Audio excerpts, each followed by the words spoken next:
Buen día. Hoy tendremos la segunda clase correspondiente a la semana 2 de la asignatura Sexualidad del máster en Psicoterapia con base antropológica. Hoy la clase la he titulado, igual que la de la semana pasada, La complejidad de la sexualidad humana, parte 2. Ya con esto terminamos este módulo. En esta clase veremos estos contenidos: las paradojas de la sexualidad humana, la praxis como capacidad creadora y moduladora de la sexualidad, las características principales de este proceso creativo, la sexualidad humana universal y la densidad de la sexualidad humana. Esta clase es una apoyatura a la lectura que vosotros tenéis en el recurso número 1 de Luis Sencillo.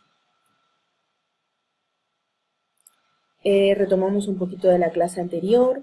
Recuerdan que resaltamos aspectos de la sexualidad humana que nos permiten considerarla y ya entender que es la más compleja del reino animal. Vimos que ese carácter de complejo está dado principalmente por la independencia de aspectos propios de una especie o del resto de las especies, que es decir, los fines reproductivos, y que es independiente porque posee también unas funciones más extensas que las que se cumple la sexualidad en otras especies. Luis Sencillo dirá que estas condiciones generan, para el análisis, ciertas paradojas propias de la sexualidad humana. La sexualidad humana, por ser independiente y libre, tiene como consecuencias ciertos conflictos en el marco de la vida individual y social, del cual nosotros sabemos y conocemos. En la clase anterior también vimos que una de las funciones de la sexualidad humana es su función personificante, pero no desarrollamos esta función, la vimos muy por encima. Simplemente dijimos que era identificante del yo, constructora del yo. Señalamos que la sexualidad nos permite reconocer y conformarnos una imagen de los otros, también personificados, no como masas o sin identidad. Es la independencia de la función procreadora que tiene nuestra sexualidad la que nos permite encauzar nuestra vitalidad, esa vitalidad creadora, hacia otras dimensiones de la realización personal. Y por tanto llevar a cabo ese proceso de personalización que, como sabemos, no se da en otras especies. Esta capacidad de dirigir la vitalidad hacia otras acciones que no están relacionadas a la procreación y por tanto a la supervivencia de la especie, Luis Sencillo la denominará praxis. Este concepto de praxis lo retoma obviamente del marxismo clásico, pero a diferencia de este, y se diferencia en este punto, en el marxismo clásico la praxis se reduce exclusivamente a la praxis laboral como un aspecto fundamental y fundante sublimado en el que se levanta el complejo social. Pero en la teoría de Luis Sencillo es un concepto más abarcativo, y es uno de los conceptos centrales que separa al hombre de la animalidad, o del resto de animales. Sencillo dirá o diferenciará la praxis humana creativa, este aspecto creativo, del hábito que moviliza a las otras especies del reino animal a realizar acciones con un único fin, la reproducción, que también tiene que ver con la supervivencia de la especie. El motor de la acción animal es la exis, a diferencia de en nosotros que es la praxis. La exis es innata en los animales. Claro que la sexualidad humana también posee estos aspectos innatos, esta exis, pero como vimos, estos pueden ser modulados. Por tanto, es aquí donde la praxis, es decir, esta capacidad de acción creativa de nuestra especie, tiene su campo de trabajo. En la actualidad, el concepto praxis es muy utilizado en la sociología. Autores contemporáneos, por ejemplo, como Anthony Giddens, lo han utilizado, y otros autores también, desde otras disciplinas. Pero toda la utilización de este concepto en diferentes disciplinas, en diferentes marcos teóricos, tiene un punto que comparten entre todos, más allá de cómo se las utilice o desde qué visión se las vea. Y es que la praxis es ese poder creativo del sujeto. Es decir, el sujeto cuenta con una capacidad que le permite, podemos decir entre comillas, escapar del peso estructurante de su organización genética definida, esa que ya nos viene de nacimiento. Eso que ya tenemos innato y se nos aparece como dado. Es decir, que, más allá de que lo podamos ver en diferentes textos o de tomados desde diferentes autores, siempre comparten este punto, esa capacidad creadora que diferencia a los humanos del resto de animales. Luis Sencillo dirá, y esta definición creo que es muy ilustrativa de lo que les vengo señalando. En todos sus comportamientos, nuestra especie, consiste en praxis, por la cual la naturaleza queda inmediatamente rebasada en la complejidad. No hay una adaptación de la especie o del grupo al medio, sino todo lo contrario, una transformación del medio para que sirva a las necesidades humanas. La praxis es la forma en la que la especie humana produce no ya su medio, sino su realidad, es decir, la cultura. Y aquí vemos por qué en la clase anterior señalábamos que la sexualidad humana tiene una base cultural muy marcada, porque es un producto de la creación humana, principalmente en su aspecto performativo. En la creación de una propia sexualidad, la sexualidad humana, le agrega complejidad en este proceso, como hemos visto, porque la culturaliza. ¿Y esto qué quiere decir? Que le asigna sentidos y signos. La sexualidad en el resto de las especies humanas no tiene significados, no tiene sentidos y no tiene signos. La sexualidad humana es un núcleo cargado de sentidos. Sentidos que serán compartidos, serán sociales, pero sentidos que también serán construidos biográficamente.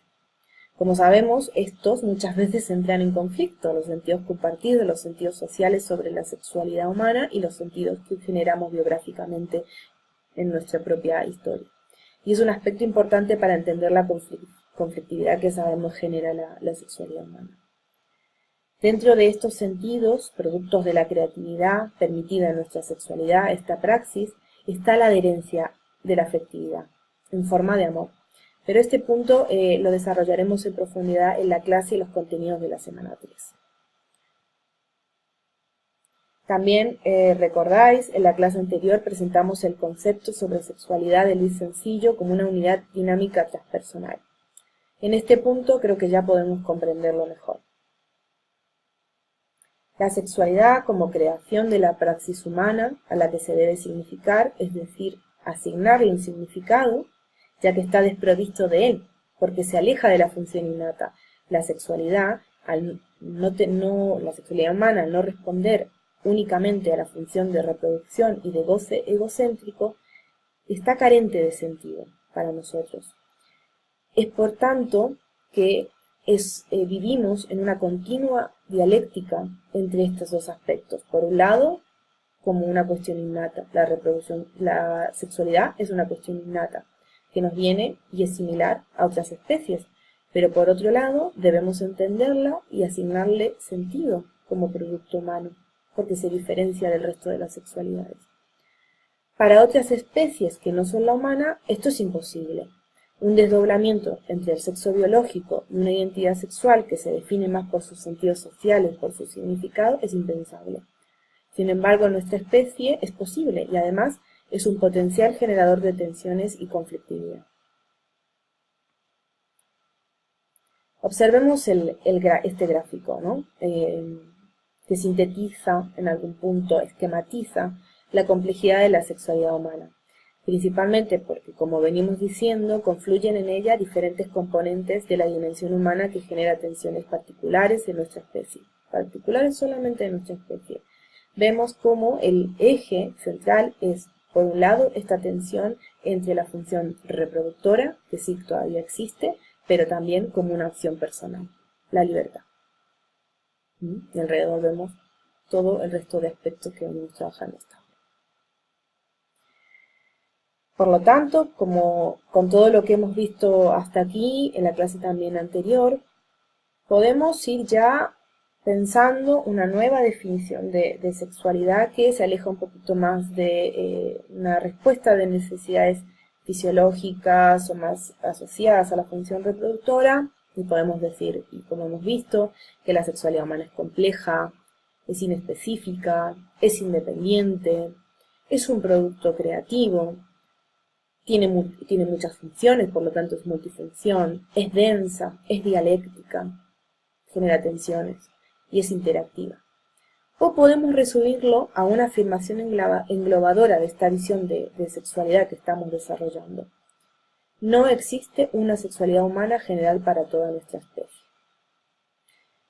Les pido que recuerden esta afirmación, ya que la iremos desarrollando en su magnitud, que no es poca, a lo largo principalmente de esta semana de curso, por medio del recurso foro. Pero recordar esto, no existe una sexualidad humana general para toda la especie humana.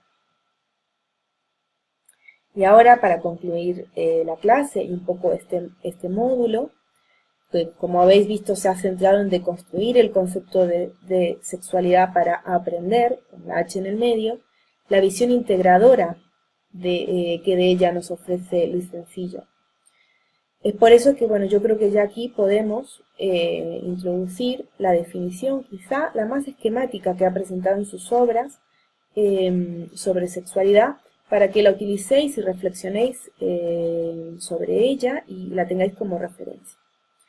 Dice Sencillo: por sexualidad entendemos la sexualidad biológica, la identidad individual y los roles derivados de esa sexuación, la genitalidad orgánica y psíquica y sus funciones, además de los mecanismos que contribuyen a su buen o mal funcionamiento, la actividad sexual con sus condiciones psicosociales y las consecuencias de esta en la línea de comunicación, la economía personal, pulsional, afectiva y realizativa y la propagación de la especie. Bueno, hasta aquí la segunda clase. Les pido que por favor reflexionéis un poco sobre estas definiciones, las releáis y seguiremos estos temas en las diferentes actividades que les propongo para la semana 2. Hasta luego.